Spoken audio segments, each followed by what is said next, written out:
오늘의 말씀은 사도 바울이 성경에는 아덴이라고 그렇게 표기가 됐지만 지금으로 얘기하면 아테네죠. 아테네 도시를 가서 전도하러 간 그 장면입니다. 근데 우리가 알다시피 바울은 혈통적으로는 유대인이죠. 그러나 사회적으로는 그 다소 출신의 로마 시민권을 가진 로마 시민권자입니다. 그러니까 이미 어려서부터 교육은 다소에서 그리스적인 공부를 했고, 또 신앙적인 면에서는 유대인으로서 경건한 바리새인이 되고자 하는 그러한 뜻에서 가말리엘 율법 학교에 가서 율법을 공부했다. 그러니까 바울에게 있어서는 두 가지가 통합되어 있는 거잖아요. 세상 학문과 신앙적인 신학 훈련이 이렇게 잘 통합되어 있는, 어떻게 보면은 신앙적인 성경을 보는 시각도 있고 세상 학문적인 시각을 가지고 인생을 논할 수도 있고 삶의 의미를 찾을 수도 있고 신앙이 무엇인지 또 하나님이 무엇인지에 대한 많은 물음을 가질 수 있고 나름대로의 답을 찾을 수 있는 그러한 다양한 학문적 도구를 가지고 있는 사람입니다. 그런데 여러분, 다소 출신이었던 바울이 기대감을 가지고 아테네, 그 당시에 그리스의 모든 것의 중심이었던 아테네를 갔는데 기대감을 가지고 갔겠죠. 설렘을 가지고 갈 수 있었겠죠. 그런데 가서 보니까 오늘 말씀에 뭐가 있죠? 어마어마하게 바울이 충격을 먹은 겁니다.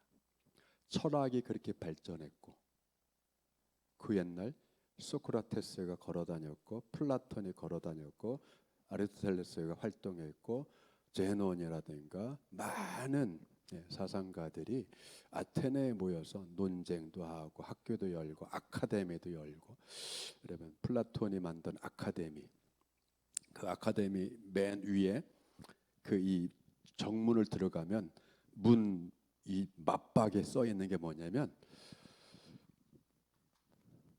기하학을 모르면 들어오지 마라. 아카데미 학교 정문에 써 있는 거예요. 수학, 기하학을 모르면 오지 마, 입학하지 마, 사고 훈련이 안 돼, 논쟁이 안 돼, 더 이상 뭐 안 돼. 다시 말하면 무식하면 오지 말라는 거예요. 기하학을 모르면 오지 마라. 기하학을 모르면, 여러분, 그러니까 수준이 있는 학생이 오기를 원한 거죠. 그래야 왜 기본적인 문답이 되니까. 이런 생각들을 가지고 바울이 갔을 텐데 그러한 높은 논리, 합리성 이런 것도 있었겠지만, 음악, 미술 이런 것도 있었겠지만 그 눈에, 여러분 그죠? 그 전에는 그게 눈에 안 띄었는데 예수님을 만나고 부활의 예수님을 만나고 인생이 변화되고 그리고 성령에 충만하다 보니까 뭐가 보인 거예요? 헛된 거가 더 많이 보이는 거죠. 그 도시에 어마어마한 철학과 종교와 정치의 문화의 모든 중심지에 딱 가서 보니까 뭐가 보였어요? 범사에 종교심이 많다. 두루두루 다녀봤더니 뭐야?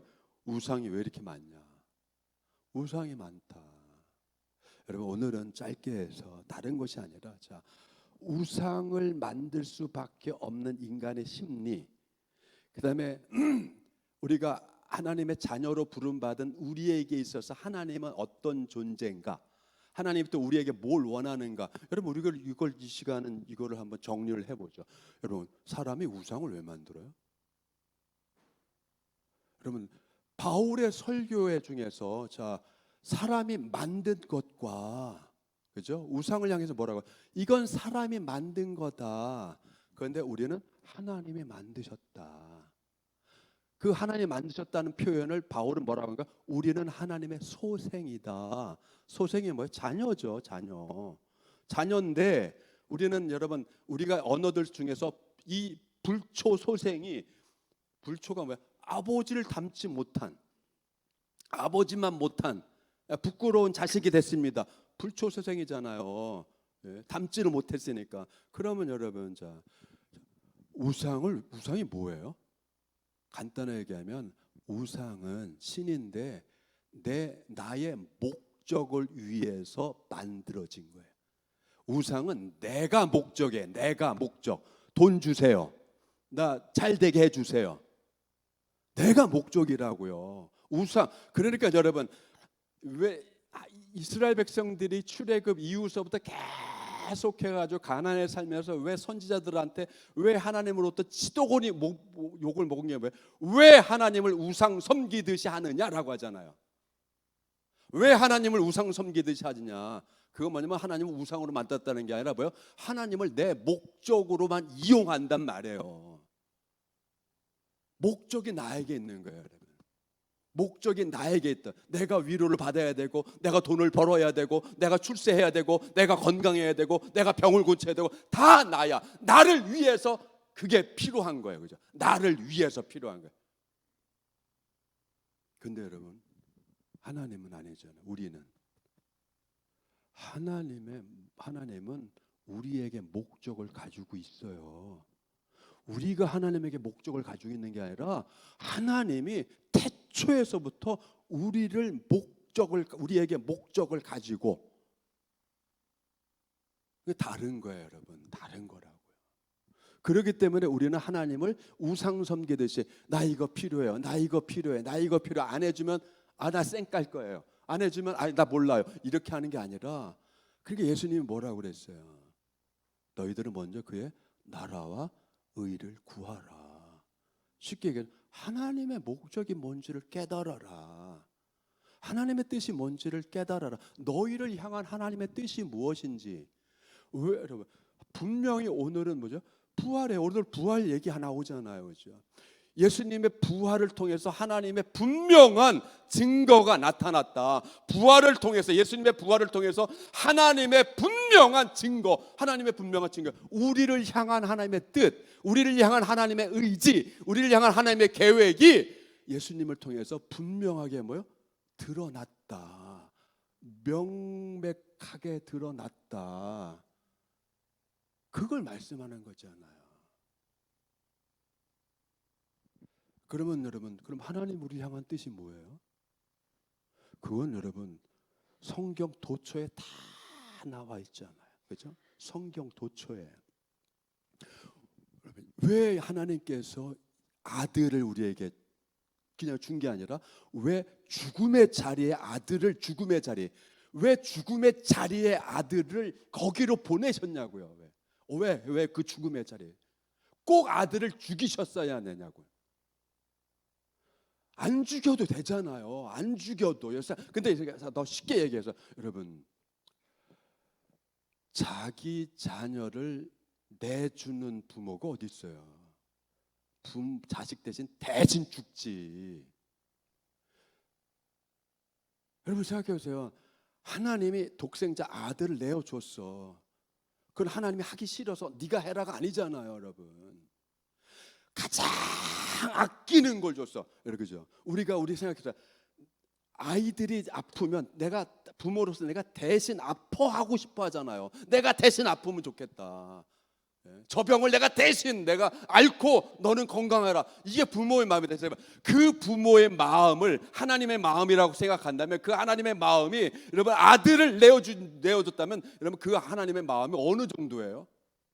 어마어마한 거죠, 여러분. 어마어마한 거죠. 예수님이 이 땅에 왔다는 것 자체만으로도 하나님의 우리를 향한 뜻과 의지와 구원을 하고 싶어하는 그것이 어마어마하다는 얘기죠. 명백하다는 얘기죠.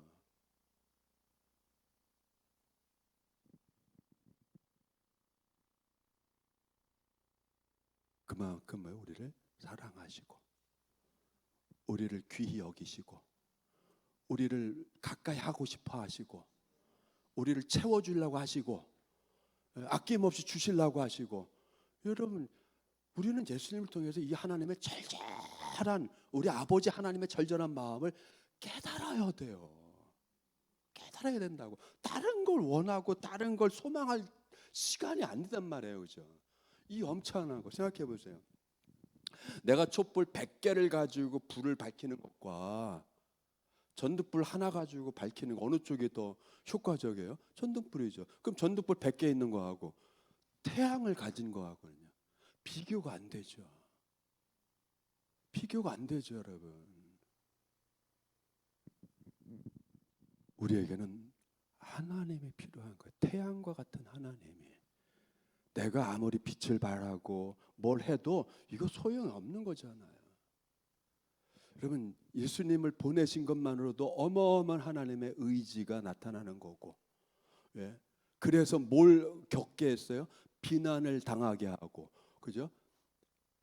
배신도 당하고, 잘 보세요. 배신도 당하고, 비난도 당하고, 우롱도 당하고, 욕도 먹고, 논쟁거리 되고, 돌로 맞아 죽을 뻔하고, 여러분, 그죠? 그렇게 먹이고 했음에도 불구하고, 여러분, 그죠? 예수님의 그 모습이 자기네들의 마음에 안 맞는다고, 여러분, 예수님 어떻게 했어요? 벼랑으로 끌고 가서 벼랑에서 내 던지려고 했잖아요. 이렇게 못돼 처먹고 악함에도 불구하고 하나님께서 사랑하셔서, 이렇게 악함에도 불구하고 하나님은 사랑하셔서 그냥 그 자리에서 요조를 낼 수도 있는데 안 내시고 예수님을 하여금 아들아 네가 담당해야 되겠다. 어마어마한 거잖아요. 뭐가 명백한 거예요? 우리에 대한 용서, 하나님의 용서.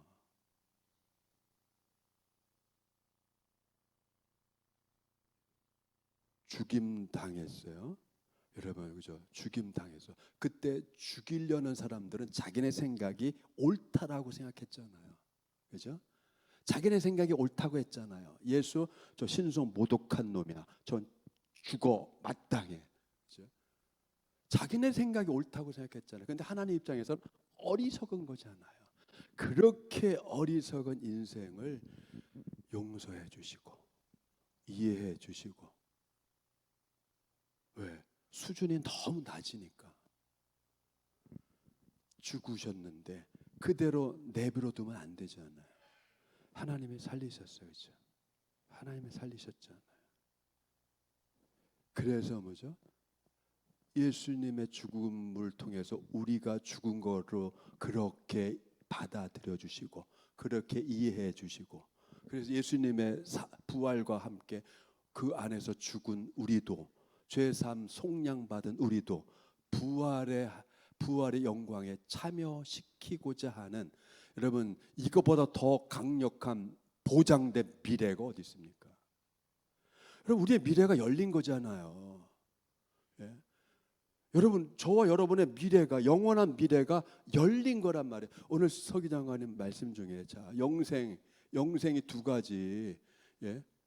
하나님과 영원히 사는 영생, 지옥에서 영원히 벌받는 영생. 여러분 지옥에서도 영생을 해요. 선택을 해야 되잖아. 선택을. 예? 선택을 어떤 영생의 길로 갈 거냐. 예? 죽지 못해서 영원한 지옥에서 사는 것도 영생이라고요. 근데 그거를 영생이라고 안 하잖아. 그걸 심판의 부활, 그걸 뭐요? 죽음의 부활이라고 하는 거고, 하나님과 함께 사는 걸 생명의 부활, 빛의 부활, 그게 영광된 부활이잖아요. 영광된 영생이잖아요. 이것까지도 우리에게 주신 거, 누굴 통해서? 예수님의 부활을 통해서 이것까지 하나님 우리에게 보증해 주셨다. 여러분 바울의 설교가 이거란 말이에요. 이렇게 명백하다. 우리를 향한 하나님의 뜻이 이렇게 명백하다. 하나님의 자녀로 삼으신 것이 이렇게 명백하다라고 설교를 하고 있는 거잖아요. 여러분, 그죠? 우리는 예수님의 죽으심과 고난과 부활을 통해서, 여러분 우리는 그것에 우리도 여러분 동참해 있는 거고, 예? 예수님의 죽음이 곧 내 죽음이고 예수님의 부활이 내 부활이고 예수님의 영생이 내 영생이고, 이걸 누가 주신 거예요? 하나님의 아버지가 주셨잖아요. 하나님 아버지가 주셨단 말이에요. 예. 그러니까 여러분 이 어마어마한 사랑과 은혜를 받고 체험하고 하나님의 자녀가 된 우리는 하나님 아버지를 세상 인생들처럼 맨날 밥 주세요, 성공하게 해주세요 라고 우상에게 빌듯이 할 필요가 없단 말이에요. 그렇게 할 필요가 없죠. 왜? 이미 예수님께서 말씀해 너희들이 있어야 될 것, 뭐가 있어야 될 것인지 이미 아버지는 다 아신다. 근심하고 걱정하는 거가 뭔지 아신다. 먹고 입고 해야 될 것이 왜 필요한지 아신다. 그러니까 알고 있는 거는 자꾸만 반복해서 이방인이 구하는 것처럼 하지 말고, 여기서 말하는 이방인은 종교가 다른 사람을 얘기하는 것이 아니라 하나님 아버지가 없는 고아와 같은 애들을 얘기한단 말이에요. 고아와 영적인 고아들, 자기가 자기 삶을 책임져야 되는, 자기가 자기 삶을, 여러분 고아들은 어떻게 돼? 자기가 자기를 책임져야 되잖아요. 우리는 나를 책임지는 사람이 아니잖아요. 나를 누가 책임져줘요? 아버지 하나님께서. 아버지 하나님이 책임져 주시죠. 그렇기 때문에 여러분 남의 걸 뺏을 필요가 없는 거란 말이에요. 바닥바닥 겨울 나가서 거기에 갈 필요가 없단 말이에요. 경쟁하고 경쟁해서 거기까지 갈 필요가 없고, 싸움박질해서 거기까지 갈 필요가 없단 말이에요. 왜? 우리는 그렇게 안 해도 되기 때문에. 근데 세상은 그렇게 안 가르치잖아요. 네가 노력해야 돼, 네가 싸워야 돼, 네가 뭐 해야 돼, 투지가 없어, 왜 이렇게 끈기가 없냐, 너 왜 이렇게 앙칼지지 않냐, 맨날 이따위 가르치잖아요. 야, 승자 독식이야, 이기면 다 갖는 거야. 이게 바로 뭐야? 거짓된 가르침, 세상이 주는 거짓된 가르침이잖아요. 더 강해져야 돼, 더 독해져야 돼, 더 세져야 돼.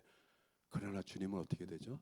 겸손해라, 온유해라, 너그러워져라, 용납해라, 용서해라, 더 나눠줘라. 여러분, 그러면 세상 사람들은 뭐라고 그래? 저는 바보 같나? 바보라고 할 거 아니에요. 그건 세상에서 성공하는 방법이 아니잖아요. 퍼주면서 어떻게 모아요? 하늘에도 더 가져와야 되는데. 야, 그렇게 나눠주고, 그렇게 퍼주고, 그렇게 용서해주고, 너 바보냐? 세상은 바보라고 하잖아요. 근데 하나님은 바보라고 안 하죠. 기뻐하시죠. 오히려 기뻐하시잖아요. 그렇죠. 정리를 하면 여러분, 우상이 왜 그렇게 많아져요? 내 필요를 채워줘야 될 것들이 많으면 많을수록 좋다고 생각하잖아요. 다다익선이잖아요. 여러분, 다다익선이 우리에게 다 좋은 건 아니란 말이에요. 그렇죠? 우리에게는 많은 게 좋은 게 아니라 유일한 게 좋은 거예요. 예수님이 내 안에 있어야 되고, 생명의 주님이 내 안에 있어야 되고, 만복의 근원 하나님이면 되잖아요. 나를 자녀 삼아 주시기 위해서 자기의 생명까지도 분여, 즉 나누어 주시는 아버지 한 분만 있으면 되잖아요. 그래서 이렇게 우리는 찬양하잖아요. 하나님 한 분이면 난 만족해요. 예수님이면 난 만족해요. 여러분, 이게 얼마나 큰 거예요. 이제는 우리는 하나님을 내 필요에 의해서 찾는 신앙이 아니라, 이렇게 어린아이 같은 신앙이 아니라, 아버지, 제가 아버지 일을 하겠습니다. 자, 한마디 더. 여러분, 탕자가 먹을 게 없어서 다 탕진하고, 자, 돼지 치는 데까지 가서, 돼지 치는 데까지 가서, 여러분, 그건 계속 하얀 곡선이잖아요.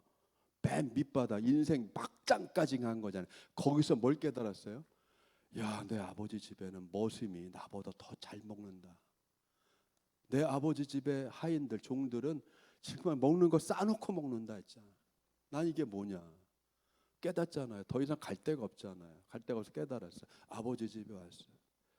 아버지, 제가 하늘과 아버지께 죄를 졌습니다. 제가 아들이란 칭호 자체 감당할 수 없습니다. 여기까지만 해도 착한 거죠. 그죠? 여기까지만 해도 양심이 살아있고 착하지. 근데 아버지가 뭐라고 했어요? 애야, 아니다. 너는 죽었다가 다시 찾은 내 아들이다. 그리고 아들의 지위를 회복해줬어요. 그걸로 끝났을까요? 여러분, 그 뒷이야기는 뭐죠? 형이 와가지고 뿔딱지냈다, 그거 말고, 진짜 여러분 생각해보세요. 그렇게 깨닫고 돌아온 아들을 아버지가 환영을 하고, 죽은 아들이 돌아온 것처럼 기뻐하고 잔치를 벌이고 아들의 지위를 다시 올려줬어요. 그 다음 날서부터는 어떻게 할 거예요? 그 다음 날서부터는, 예? 그 다음서부터는요? 예? 인장을 줬죠. 그럼 그 다음서 그 아들은 뭘 하냐고요? 그 아들은 그 아들은요? 또 놀고 먹을까요? 아니죠. 아버지한테 치도거니 세게 아들의 훈련을 받는 거죠. 돌아온 게 끝난 게 아니잖아요. 돌아오면 뭐예요? 다시 아버지 집의 일상이잖아요. 아들의 값을 해야 되고, 아들의 품위를 가져야 되고, 종들을 부려야 되고, 예, 아버지의 재산이 얼마인지 그걸 관리를 해야 되고, 그때부터는 뭐죠? 어마어마한 수업과 공부와 훈련을 아버지로부터 받아야 되잖아요. 이게 뭐예요? 우리한테는 신앙생활. 아들의 훈련을 받아야 되잖아요. 왜? 그래야 낭비하지 않죠. 낭비하지 않죠. 여러분, 왜 탕자가 뭐예요? 집 나간 아들이라. 집 나가서 뭐예요? 방탕을 한 게 돈을 막 쓴 게 아니죠, 여러분. 그것보다 더 중요한 게 뭐예요? 아버지로부터의 훈련과 교육을 받을 그 시간을 놀면서 그 시간을 홀딱 날린 거잖아요, 여러분. 홀딱 날린 거잖아요. 놀면서 노는 것보다 더 귀한 아들로서의 그 역할을 감당해야 될 아버지 밑에서의 교훈과 훈련과 가르침과 이 귀한 거를 여러분 홀딱 이 시간을 날려버린 거잖아요. 그래서 에베소서에 말 너희들은 지금 때가 악하니까 세월을 아껴라라고 하잖아요. 세월을 아껴라. 그럼 세월을 아낀다는 건 뭐예요? 아무것도 안 하고 시간을 어떻게 아껴요? 아니죠, 여러분. 허랑방탕하게 자기 생각대로 시간을 보내지 않고 하나님의 가르침과 훈련과 말씀을 따라서 그 내게 주어진 시간을 알차게 하나님의 것으로 채워가는 걸 얘기하는 거란 말이에요, 여러분. 이게 신앙생활이죠. 이게 바른 신앙이죠. 이게 부활을 소망하는 신앙의 자세잖아요. 그래서 하나님의 뜻, 아버지의 뜻, 그죠? 아버지의 뜻을 더 이해하고, 그죠? 더 이해하고. 오늘 새벽의 말씀처럼 부활의 소식을 들었음에도 불구하고 엠마오 고향으로 가는 두 제자, 글로바라고 하는 제자, 그죠? 예수님이 가서 뭐라고 했어요? 이 어리석고 미련하고 더디 믿는 자들아, 그죠? 거기서 미련하다가 뭐요? 이해력이 부족하다고 했잖아요. 이 이해력이 없는 애들아. 그렇게 선지자들이 얘기하고 그렇게 가르쳐줬는데 아직도 못 깨닫냐? 여러분, 우리는 그게 아니란 말이죠. 하나님의 아버지의 뜻이 뭔지 이해하고, 아버지가 나를 이끌어가는 게 어느 길로 이끌어가는지를 따라가고, 믿음으로 따라가고. 여러분, 그건 분명하잖아요. 여러분, 분명한 거예요. 하나님이 우리를 이끌어가는 그 목적지는 분명한 거예요. 왜? 우리가 후사잖아요. 후사. 우리가 아버지의 상속자잖아요. 그럼 이 후사로서 아버지의 것을 상속해서 아버지와 같은 역량과 아버지와 같은 이 직견과 이 뜻을 가지고 아버지의 것을 경영해 나가야 되잖아요.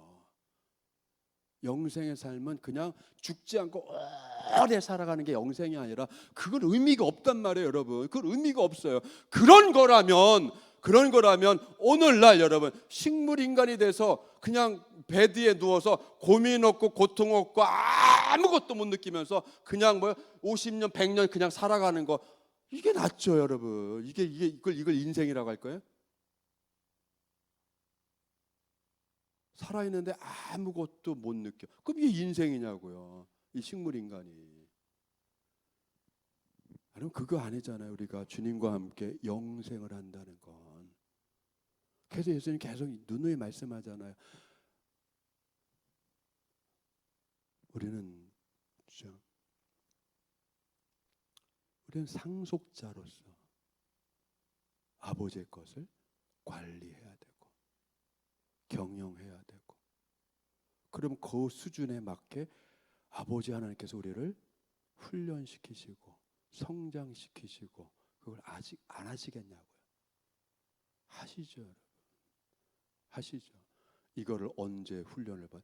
숨쉬고 살아 있는 모든 날들 동안, 숨쉬고 살아가는 모든 날들 동안 여러분 하나님의 가르침을 받는 거고 그 뜻을 순종하는 걸 배워가는 거고, 여러분 그렇게 해야 영광된 자리에 가서, 그죠?